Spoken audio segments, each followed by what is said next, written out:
Hello and welcome to WPTV. This is our first episode. I'm Edward Tilley. I'm chairman of CSQ Research and Worthwhile PLC Companies, and I'll talk to you more about all of that good stuff. Worthwhile Ventures. Worthwhile Ventures is worthwhile is a word that you'll hear us use quite a bit here.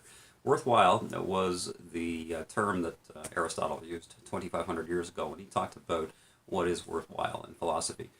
Now, worthwhile are essentially projects that and activities that lead toward the construction of a sustainable society, according to Aristotle. So we did a lot of thinking about Aristotle. I've authored 5 books, in fact, about how to build worthwhile societies. This is the last generation. This is the latest of my 5.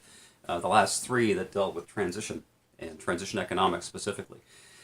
The transition economics is an important topic for today. Obviously, we're in the middle of a deep capitalist recession, which leads to popularism, which leads to essentially the same sort of meltdowns and stresses in society that we've seen with other revolutions that come into capitalism when inequity reaches an intolerable level as it has today.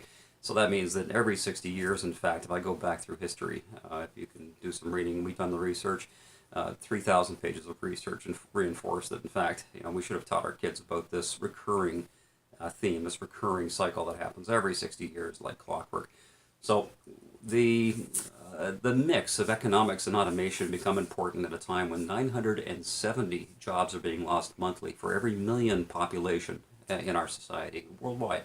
That's an awful lot of people. In Canada, for example, with 36 million or 34 million people, you're looking at pretty close to 36,000, 35,000 jobs lost monthly to automation. And automation is a very good thing. We've got to make good use of automation now. Not necessarily something governments are prepared for, but we're going to talk about how to get governments up to speed. What are we getting up to speed for, and what are we looking forward to? Well, that's the theme of WPTV. We're going to talk about that at length. We're going to talk about worthwhile PLC companies. The worthwhile companies, set of companies, create food. They mimic all of the things that are normal part of our manual production environment today. But of course, we automate them because it's that much cheaper to turn out the lights and 724 have our computers, our robots, chunk out the things that we need every day. And what are the things that we need every day? If you look around us, any newspaper, for example, has 250 words, words of language in any newspaper that you pick up. There are a small subset of things that we use and need every day that are, in fact, we counted down.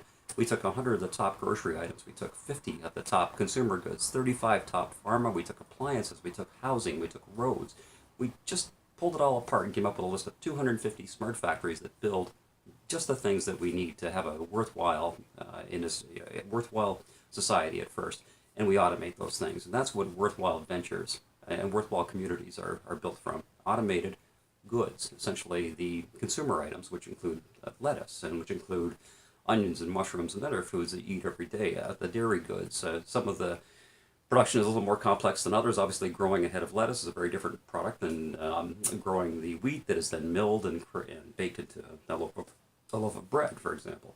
And so we essentially have companies which create these automations, and they become worthwhile PLC companies. And we certify them to make sure that they're in fact automated. The Worthwhile brand has got a lot to do with not only life cycle management of products and manufacturing, but also scalability. For example, to build a robot that builds a car, for example, or builds just anything you can think of, a table. That would be a wonderful development and help a small community of people who do tables, but in fact we're a large community. If you look at us worldwide with 7 billion people, we have need of many table building robots, and they need to be able to maintain those tables, and they need to be able to destroy those tables and take care of the waste at the end of the life, of that table as well. And so that's why the sophisticated engineering of automation solutions we call renewable automations. In fact, we're a little more sophisticated, a lot more sophisticated than the average. We just set the bar a little higher at the beginning so that we manage the entire solution. At the end of the day, what we have is a community that's built for a fraction of today's cost. It's maintained for a fraction of today's cost, where no one starves, no one goes homeless, because we have a robot, actually an assembly line that builds robots, and those robots build houses. So how many cars can we spit out of an assembly line every year? How house building robots can be spit out of an assembly line every year? Well, it's pretty much limitless, and that's why we approach things in this formula, in this way. So I'm hoping that you'll sit back and you'll watch as over my shoulder I'm going to go in this after this video through the rest of this video. I'm going to go step by step through the productions of the companies that are going to automate our production for the next probably 10 years anyway. Then I'm going to talk about food. And over my shoulder, although you can't see the little image down here at the bottom, is food bots. And I'm going to talk to you about good bots. I'm going to talk to you about robotic roads. I'm going to talk to you about robotic homes in .domo, and then I'm going to finish up with a conversation of Serenergy, and that's the production of our energy. How are we going to power all this good stuff? And there's fantastic products out there available, and we've been misled horribly in recent years with decisions made by governments in Canada and the U.S. as far as special interests have a heck of a way with the media and even with political decisions on which technologies to choose. But we're going to run through each of these one at a time, and I hope you'll join us and enjoy the ride as well. A worthwhile community, community built on these technologies, which are just a year or 2 or 3 years away. If I take the same timing as the driverless cars production by Google in 2013, I think was their pilot. 1 year to come to pilot.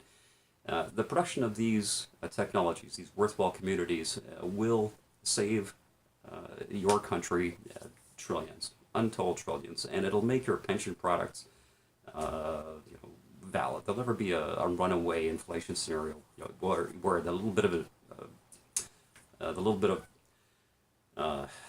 pension that you've put away will never meet all the costs of the ever rising inflation as we see it today. And so this is an important mitigation discussion to have, an important engineering discussion, and an important civilization question too that gives our kids hope and a direction of engineering instead of unsustainable pastimes in life. And I hope you'll enjoy the show. And my name is Edward Tilley. I am chairman of CSQ Research and of Worthwhile PLC Companies.